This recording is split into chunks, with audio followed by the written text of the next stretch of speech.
Talk about a brand new podcast that I have found that I think you will enjoy. Let's talk about Grant Cardone and perhaps a brand new business model that I think a lot of people will look at. We'll talk about Danielle, Martino, Booth, Bill Gross, and of course, we will talk about the week ahead. But folks, I have a question for you before we get started. As you know, we are putting on an event in Vegas, February 17th and 18th. I just got a bid to allow or enable us to virtually share that. It is a, let's just call it a significant number. So I am curious, if, I haven't done this yet, if I rolled out a virtual option for you to attend the Vegas event, and let's just say it was the same price as general admission at $199, 2 days, 20 hours, all the speakers, all the Q&A. We'll try to work in some chat functions. We'll try to make it beneficial for you. How many of you would sign up for that, right? I need to know, I need to feel like, let's just be honest, I need to sell 100 tickets for the virtual event to feel like this will be worthwhile, given all the extra cameras and microphones and sounds and mixers and all this other stuff that I do not understand. So, if you can't make the Vegas event, but you would sign up for, pay for to attend virtually, let me know in the comments below. Again, I need to feel like we can sell 100 tickets-ish to make sure it's worthwhile. So let me know. I still think you want to be there in person, because one of the things you will miss being virtual is the audience, the interactions, the conversations, right? The virtual event will be about the speakers, a couple of camera angles, right? So again, let me know if you want to do that. I don't know. I'm not sure if I'm going to do it yet, so you tell me if it's worthwhile. I will let you know we only have 83 seats left for the physical event. I want to ask you this. I know a lot of you are hoping we'll discount price. We won't, because I think it would be unfair to the 200 plus that have signed up. So if you are planning to attend, do me a favor. I want to sell at least 4 tickets today. I want to see if we can't get that number under 80. So again, trying to sell 4 tickets today. Help me out. There'll be a link below. You can find it on my website, all of that good stuff. All right, let's get into it. The brand new podcast. So I shared with you the All In podcast probably well over a year ago. It's something that I listen to quite regularly. I think you will enjoy the Money Mondays. The Money Mondays is a new channel to me anyways, and I think it is one that my audience will like. They talk about money, they talk about earning it, they talk about investing it, and they talk about giving it away. And I just like the flow and the framework. They have a lot of the big hitters like Gary Vee and others. So again, if you haven't heard of them, check them out, The Money Mondays. An interview that I saw yesterday, again, I saw or listened to yesterday with Grant Cardone. During the interview, Grant Cardone talked about a deal, I think it was in Chicago on Michigan Avenue. These are numbers from memory, so I might be misquoting them. Grant was saying this building once traded at $250 million. He's going to try to pick it up for half off, or $125. That's interesting. But that's not the game-changing business model. If I understood Grant correctly, and there's always a chance I didn't, it looks like what Grant will be trying to do with acquisitions like this is buy them for cash. Buy them for cash. So if you're buying a building like that, again, it's got to have some kind of distress, probably some vacancies. You know, that's the only way you're going to get a discount like that. But if you can raise the capital and pay cash, you are not at the mercy of banks. And you have, in theory, unlimited hold time. So, I think that's interesting. I suspect many Wall Street vulture funds, private equity, family offices, I expect the number of cash transactions to go up significantly. Because what are the hardest things to do today is to get loans on poorly run assets. So I thought that was pretty interesting, right? What are we seeing a lot of syndicators blow up here recently? It's because they have rate locks and debt resets. But hey, if you buy a building for cash, that all goes away. And you are sitting in the catbird seat. You can just wait for the value to intrinsically come back. I think it's an interesting idea. And I think it's an interesting idea for little folks like you and I. I don't know about you, but I will never buy $125 million anything. Doesn't even hit my radar. But might we be able to do something on a smaller scale? I don't know. I thought it was interesting. I didn't expect that, right? A lot of the last couple of years have been, hey, max leverage, bridge debt, all of that. If the smart money, the big money, is changing their mindset and looking to scoop up Class A assets at depressed prices with cash,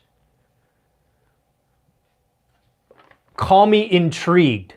I think that was interesting. And again, I found that on the Money Mondays podcast.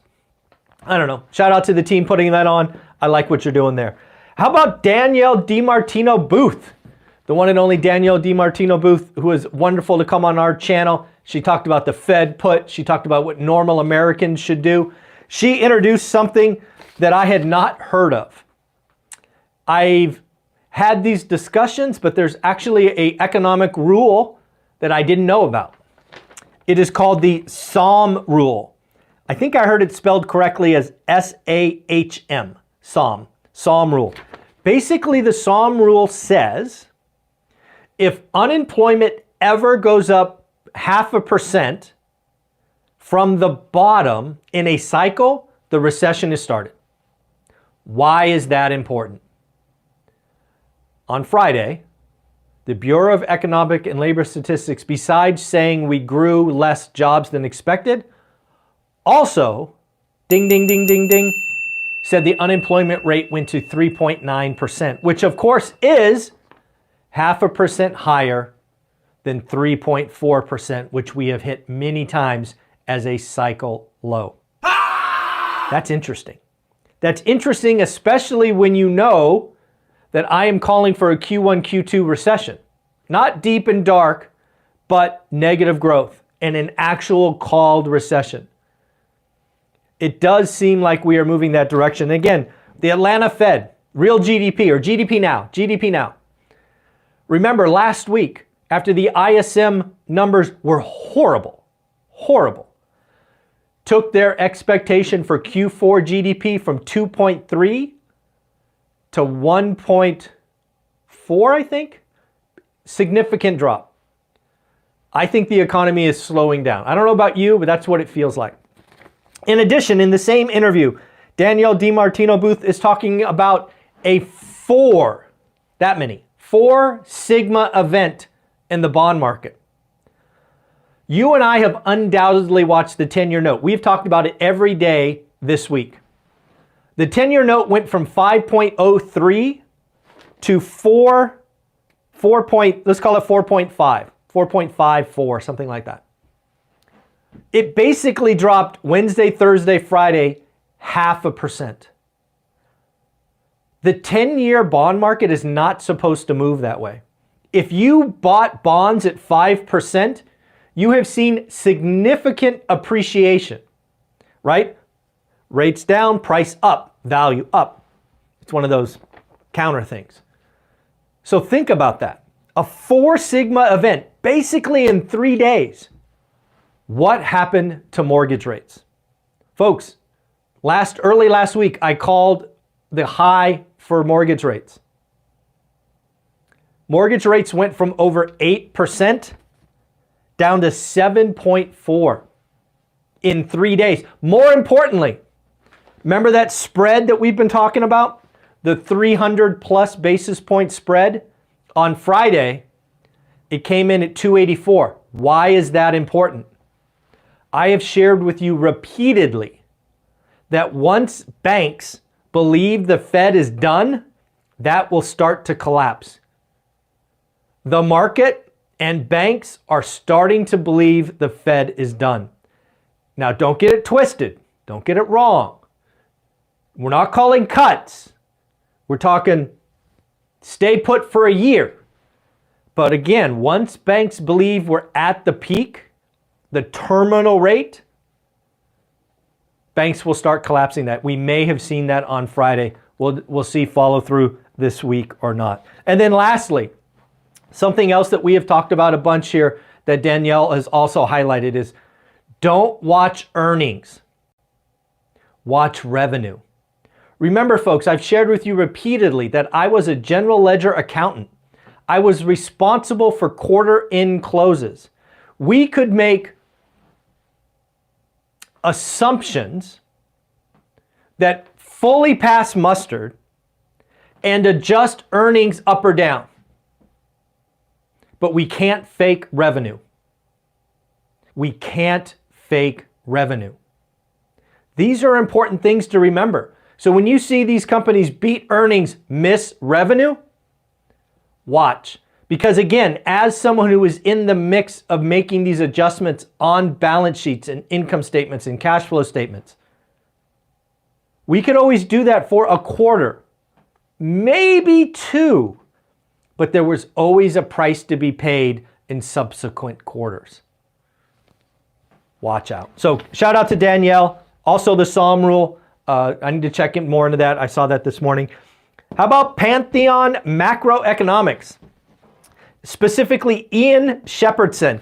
Do me a favor, folks. Reach out to Ian Shepherdson. I'm going to do it as well. Let him know that we want to interview him on our channel, one rental at a time. We want to get another chief economist on the channel to talk about we, normal Americans, what we should do. The Fed guy, Danielle, many others have been on the channel. Let's try to get Ian on the channel. So let's reach out to him on Twitter and see if he's game to do it. I have already reached out. If you can help, that would be great. But anyways, Pantheon Economics. He is basically calling 2024, to use his word, meh. It's kind of a slog of a year. But what he is talking about is he thinks that unemployment will go up. Not a hard call, but okay. Inflation will go down, but here's the twist. As inflation goes down, he believes that the Fed will cut. Why will the Fed cut? Because the Fed wants to keep real interest rates within a certain band. So let's say real interest rates today are 2%. If inflation falls 1%, you could, in theory, cut the Fed fund rates 1% and maintain your 2% real rates. Solid logic. We have to follow that. Because if the Fed doesn't lower and inflation falls, it's actually more restrictive. Real rates go up. So again, something to watch next year. Most importantly, Ian Shepherdson said this was on CNBC, he expects the Fed to cut 150 basis points next year because the economy is because inflation is coming down. So I ask you, remember the Fed guy's interview. Remember Joseph Wang. Joseph Wang scared me in our discussion because he was essentially painting this picture and then saying the outcome of this might be a crash up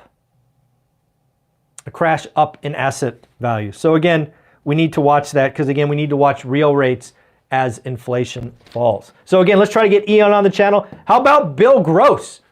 Bill Gross, one-time PIMCO founder, leader, bond king, whatever you want to call him. He has called his shot.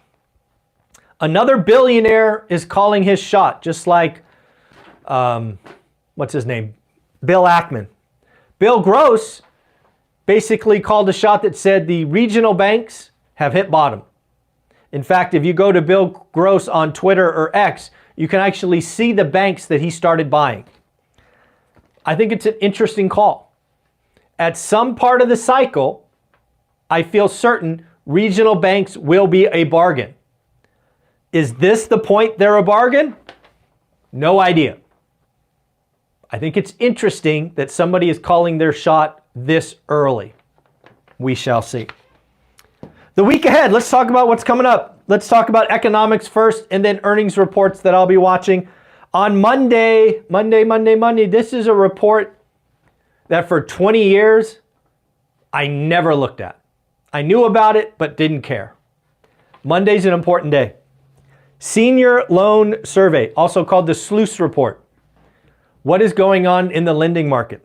I expect less lending, more declines, just less volume, tighter, much more restrictive. That's where we're going. That's how you get an economy that is meh. So again, loan survey on Monday. Tuesday, consumer credit. Wednesday, watch out, Powell speaks. Actually, a lot of Fed speakers next week. Watch out for that. Thursday, initial jobless claims. And then Friday, if you don't know, it is Veterans Day. So if you're a veteran or you know a veteran, don't forget that Friday is Veterans Day. We also get consumer sentiment on Friday. What earnings am I watching for? Monday, TripAdvisor. Tuesday, Uber, DR Horton, and Datadog. DR Horton will be interesting. What are they doing on volume? Have they slowed down? Have they given up options on land? What is going on with cancellations? All of those. Wednesday will be Disney, Affirm, and Lyft. Thursday, Tapestry, Wynn, and Sony.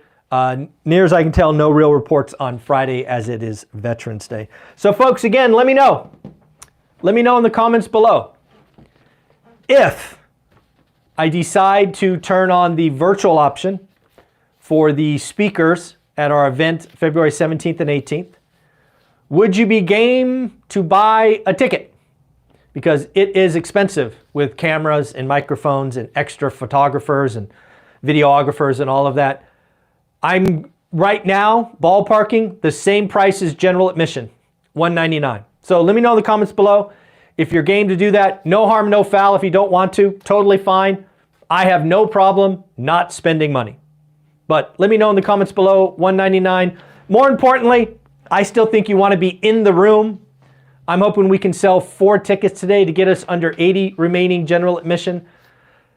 12 millionaires, you get to ask questions, 100% driven by the audience, 250 other like-minded investors. You want to be in the room, plus a celebration, plus a concert. Why aren't you coming on President's Day weekend so you can travel home Monday? I hope to see you there. Let me know about the virtual event below. I would greatly appreciate it. Bye-bye.